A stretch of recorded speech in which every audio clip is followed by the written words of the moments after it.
19 Tapan theatre এবং প্রাঙ্গণে আমাদের মোহনামুখী নাট্যোৎসবের প্রথম পর্যায়ে আমরা ওখানে অনুষ্ঠিত করেছি। এবং এই বছর আপনারা জানেন প্রতি বছরই আমরা একজন করে বিশেষ নাট্য ব্যক্তিত্বকে, গুণীজনকে, নাট্যজনকে আমরা স্মরণ করে থাকি, যাদের বিষয়ে আমরা কিছু বলি, কিছু আলোচনা হয়। তো শেষবার উৎসবে আমাদের আগের পর্বে উপস্থিত ছিলেন ডক্টর ময়ূরী মিত্র, মনোজদা সুযোগ্য কন্যা, তিনি ছিলেন। তো আর আমাদের প্রত্যেক বছর আরেকটি যেটি ব্যাপার হয় সেটা হচ্ছে গুণীজন, নাট্যজনকে এবং নাটকের নেপথ্য কর্মী যারা সেই রকম কিছু মানুষজনকে আমরা সার্থকীরায় স্মারক সম্মান দিয়ে থাকি। এই বছর সার্থকীরায় স্মারক সম্মান পেয়েছেন নাটককার হরব ভট্টাচার্য। তো আজকে যেটা বলা সেটা হচ্ছে যে মোহনামুখী নাট্যোৎসবের 19তম উৎসব, এবং এই উৎসবে দ্বিতীয় পর্বে, এর পরেও আরেকটি ছোট পর্ব আমাদের আছে। সেই যে 3টি পর্বে আমাদের হচ্ছে, এবারে আমরা একটু জেলার দলগুলিকে গুরুত্ব দিচ্ছি। জেলার দল বলতে রঘুনাথগঞ্জ ধরুন, কিংবা বর্ধমান, চাকদা, যে সমস্ত জেলার দলেরা কাজ করেন, উত্তরবঙ্গ ইত্যাদি সমস্ত দলকে নিয়ে আগেরবার 6টি একাঙ্ক এবং 2টি পূর্ণাঙ্গ নাটক আগের পর্বে আমরা এখানে মঞ্চস্থ করেছি। এবং এবারের যে পর্বে, সেই পর্বে আজকে এবং কালকে শনি এবং রবিবার মুক্তাঙ্গনে মোট 8টি নাটক মঞ্চস্থ করা হবে। এই যাবৎকাল মোহনামুখী নাট্যোৎসবে আমরা মোট 111টি বিভিন্ন জেলার, বিভিন্ন রাজ্যের এবং দেশের বাইরে নাট্য দলের নাটক এখানে মঞ্চস্থ হয়েছে। এবং যারা আমাদের সঙ্গে থেকেছেন, যারা সঙ্গে থাকেন, তারা প্রত্যেকবারই আমাদের এই কাজে, এই কর্মকাণ্ডে উৎসাহিত করেন। কারণ আপনারা জানেন যে আমাদের অন্যান্য, যেমন ছোটদের অ্যাক্টিং ক্লাস, থিয়েটার করা, বিভিন্ন স্কুলে গিয়ে ওয়ার্কশপ করানো, সেগুলোর বাইরেও এই উৎসব করাটা একটি কাজের মধ্যে পড়ে। তো সেই উৎসব এবং উৎসবের কাজ যেটুকু যা গ্রহণযোগ্যতা আসে, অনুদান ইত্যাদি, কিন্তু খরচা এবং সমস্ত কিছু নিয়ে সে অনেক ছাপিয়ে চলে যায়। আমাদের ওই ডেবিট অ্যান্ড ক্রেডিটের খাতা ক্রমশই ভারের দিকে বাড়তে থাকে। এইভাবেই পায়ে পায়ে 38 বছর পেরিয়ে এলো মোহনামুখী নাট্যোৎসব এবং সমকালীন সংস্থা। একজন ওরকম এক মাপের মানুষ, তিনি একজন কি বলবো, সামান্য মানুষ হয়ে এসে ছাত্রছাত্রীদের সঙ্গে বসে আমরা দেখেছি যে ওই মাঠে বসে, জোড়াসাঁকো মাঠে বসে মুভি দেখছে, এরকম আমরা দেখেছি। মানে খুব ছোট কথা বলতে, একজন মানুষকে আমরা বারবার দেখেছি, মাস্টার মশাই একজন মানুষ না। আমরা মানে ওই যে বারবার বলবো যে নাট্যকার, লেখক, নির্দেশকের বাইরে দিয়ে, অভিনেতা নির্দেশকের বাইরেও আমরা বারবার যাদের খুঁজতে চাই, এই যে সুদীপ্ত দাদের বোঝার আগে যেন কোথায় ফিরিয়ে যায় এই ক্ষণস্থায়ী জীবনে, এই পরন্ত বেলায়, মানে আমার তো এখন পরন্ত বেলা বলা যায়, এই পরন্ত বেলায় এই যে আমাদের সম্মাননা বা ভালোবাসাগুলো, এগুলো খুব কাজে আসে। যেটা হৈমন্তী আজকে আমাদের বাংলার কথা বা ভারতবর্ষের কথা বললেন, যে এটা ঠিকই যে আমরা সবাই জীবন সম্পর্কে অনীহ হয়ে পড়ছি। আমাদের শিল্পীদের যা মানায় না, কিন্তু শিল্পীরা তো রক্তমাংসের মানুষ বটে, ইটকার পাথর নয়। হোটেলের ব্যবস্থা করতে যাচ্ছিল।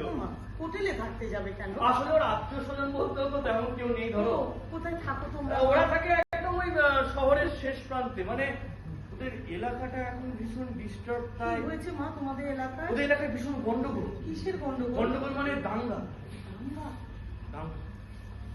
দুদল মানুষের মারামারি, হাতাহাতি, খুনোখুনি। সে কি?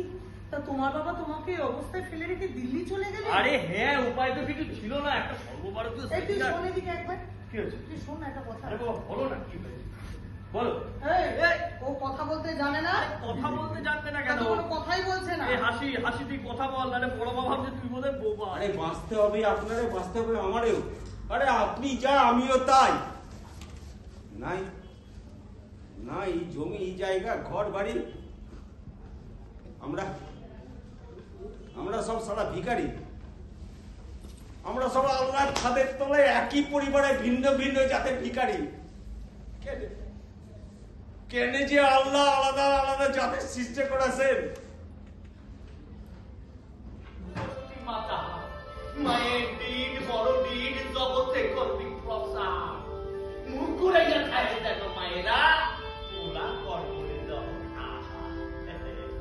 এই কথা না কইয়া মা সত্যি তো মিলাইয়া গেল। আর তুমি কি করলো বাড়িতে আইয়া পোলার পেটে ভালো কইয়া মালিশ করলো। ব্যাস, পোলা ঠিক হইয়া গেল। একেবারে নিশ্চিত सही बात वो तेरा कुत्ता भी ऐसा ही नजर लगाता है। एक बार बोलो कि हम सब तो ऐसा न माची खाबो बोले और एक साला कुत्ता हमारे सामने बसे आखी फाड़ फाड़ के देखते लगे साला जिद्दे लड़ा पिछड़ने लगलो। হোম যাকে বলে একবারে বিশাল। এই ধরুন আমরাও ডুব দিতাম, শ্যামলও ডুব দিত। এই যতক্ষণ বাড়ি জলের তলায় থেকে যখন ওই হাসপাস করতে করতে উপরে উঠে আসতাম, তার অনেক পরে উঠে আসতাম আমাদের ওই শ্যামল। তাহলে এক সময় মনে হতো ও বোধহয় জলের তলায় মরেই আছে, আর ভেসে উঠবে। আরে শ্যামবাবু বাড়ি যে নারায়ণের পাতা লাড়ু পাতা। ও আচ্ছা, হ্যাঁ সেটাই তো প্রথম। কি হয়েছিল? জলে ডুবে গিয়ে? না জলে নারুর কিছু হয়নি। আসলে ওর বাবার ছিল পাথর বালির ব্যবসা, সে বেচাই টাকা এখানকার সব হাউজিং তো হরেন সেনের মালিক। নারু, হ্যাঁ নারু দু হাতে ছটা আঙুলে না ওর নখানা আংটি। আমাদেরই বয়সী, অথচ আমাদের সাথে ওই বল টল খেলতো না জানেন। ওই মাঝে মাঝে ওই ভরা পুকুরের ধারে আসতো একটা চিনে বাঁধা কুকুর নিয়ে। এই হ্যাঁ তুইও তো কিছুদিন ওর সাথেই ছিল। কিছুদিন? আমি তো ওই দিনে ছিলাম। জানেন তো কুকুরটা না ইয়া বড়, না মানে ইয়া বড় একটা কুকুর, মানে ডোবার না। কিন্তু হঠাৎ সেদিন কি দেখে আমি খেপে উঠলো। চেনটা নিতে নাড়ুর আঙুলের আংটিটা খুলে ভং ভং করে লাফাতে সোজা জলে। আড়াই ভরি লাভ কি ভাবেন? আরে ওই না দেখুন, আরে বলেন আরে বাবা সেদিন তো ঘাটে দাঁড়িয়ে পাঠিয়েছিল, সবার সামনে বললো নাকি আংটিটা পেলো ওই শ্যামল। 1.5 ঘন্টা জানেন, পাক্কা 1.5 ঘন্টা চলে মানুষের টানাটানির পর ওই আংটি তুলে আনলো আমাদের শ্যামল। সে কাণ্ড তখন ওই আমাদের বস্তি ওদিকে নিবেদিতা কলোনি, আজাদ নগর, রবীন্দ্রপল্লী মানে পুকুর পাড়ে আর লোক ধরে না, এত লোক। তার মানে এই কাজও আগেও করেছি। হ্যাঁ, আরে এই করেই তো সংসার চালাতো। এই তখন তো অনেক পাড়ার মনে এত বাইক কল আসেন। পাড়ার পুরি সব কারোর বাসনপত্র আগের হাত বসে পড়ে যাচ্ছে, কার ডুবে যাচ্ছে, তখন ধ্বংস হয়েছে আমার থানার কাজও করতো। হ্যাঁ মানে এই অঞ্চলে তো তখন ছিচকে চুরি লেগে থাকতো, ফাঁকা সব জলা জায়গা। ও চড়ে দেওয়ার খাওয়া খেলে তখন ওই পুকুরেই মালপত্র ফেলে ছুটতো। আবার কখনো কখনো বড় বড় চুরির মালও পুকুরের নিচে জমা রাখতো, সুযোগ বুঝে তুলে নেবে। এমন সময় আমাদের থানার বড়বাবু শ্যামলকে একটু পুকুরে নামাতে মিলতো সেসব চুরির মাল। অবশ্যই মিলত। সেবা বাঁকড়াহাটের পুরোনো মন্দিরে শোনা গেল এই বস্তায় বেঁধে মালও তলা ডুবিয়ে রেখেছে। হ্যাঁ, তখন ওই মেজবাবু এসে ডাক্তার সামনে পাওয়া গেল। অবশ্যই কে জলের তলা নেমে তো দেখতে হয়েছিল, সে হচ্ছে জলের পোকা শ্যামল চন্দ্র মন্ডল। 1000 টাকা পুরস্কার পেয়েছিল। আরে লোকাল পত্রিকার প্রাত্যহিক সংবাদে ওই ছবি নিয়ে খবরটা বেরিয়েছিল। ওই তো সময় শ্যামল সেখানে। কি হয়েছে নাকি? কি হয়েছে থাকো মানে এবারে সিনি বলতি, হ্যাঁ এবারে তো দেখেছি ওই আকাশপতি হাউসে মানে থাকে। হ্যাঁ ইনি হচ্ছেন অংশুমান ভট্টাচার্য, তোর কাছে এসেছে। আমার কাছে? কেন? নমস্কার। নমস্কার। বলছি আজ সকালে আপনি আপনি তুমি করে বলেন, আমি বয়স না। ও ঠিক আছে, বলছি আমি তোমার কাছে বড় কৃতজ্ঞ ভাই। আমার এত বড় উপকার যে আপনি মানে তুমি করেছো। ও সেই বালা, না না সে ঠিক আছে। ঠিক আছে, আমার স্ত্রীও আসছে। আসলে আমার পাশের ফ্ল্যাটে একটা ম্যারেজ অ্যানিভার্সারি পার্টি থাকায় উনি আসতে পারেন। আপনার সাথে তো সকালেও দেখা হয়েছে। হ্যাঁ উনি এসেছিলেন তো সকালবেলা পুকুর ঘাটে। আর কিছু কথা হয়নি? হ্যাঁ বলছি আর কিছু কথা হয়নি? আর কয়টা কথা হয়েছে বুঝলেন, মানে কিভাবে পৃথিবীটাকে বাঁচাবো সে কথা ঈশ্বরকে জিজ্ঞেস করতে তিনি বললেন, যারা ঠিক পথে পা ফেলে চলতে পারছে না তারা পা থাকতেও খঞ্জ, তাদের যথার্থ পথে চলতে শেখাও। যারা পৃথিবীর মঙ্গল বা দিকটা দেখতে পায় না তারা চোখ থাকতেও অন্ধ, তাদের চোখ খুলে না। শুভম, শুভম সিনহা, শুভম সিনহা। আসলে সেকেন্ড ওয়ার্ল্ড ওয়ারের সময় আমাদের এই পোল্যান্ড ছিল জার্মানির দখলে। সে এক দুঃসহ সময়। আচ্ছা এখানে এটা কি লেখা আছে? নুয়ের ফুয়ের ডয়,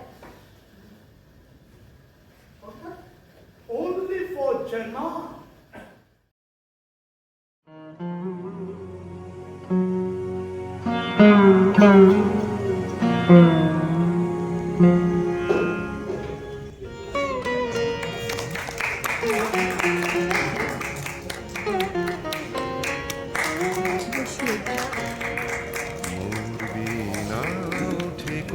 সুরে বাজি কোন নব চঞ্চল ছন্দে, মোর বীণা ওঠে কোন সুরে বাজি,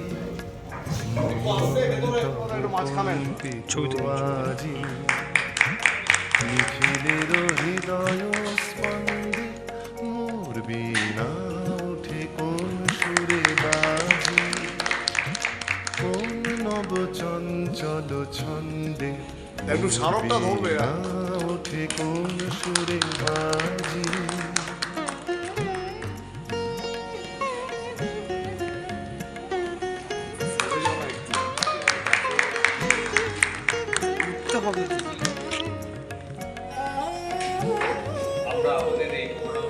আসে কোন তরুণ অশান, একটু পরিচয় করুন না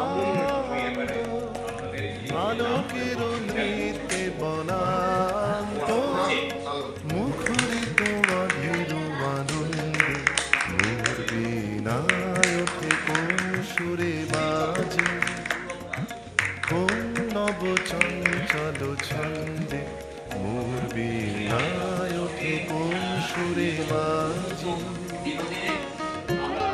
সকলেই আসি এবং প্রত্যেক বছর সেখানে সময় পেতেই যায়।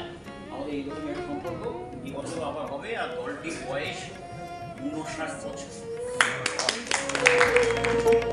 অম্বর প্রাঙ্গণ মাঝে নিঃস্বর মঞ্জির গুঞ্জে, অশ্রুত সেই তালে বাজে করতালি পল্লব কুঞ্জে,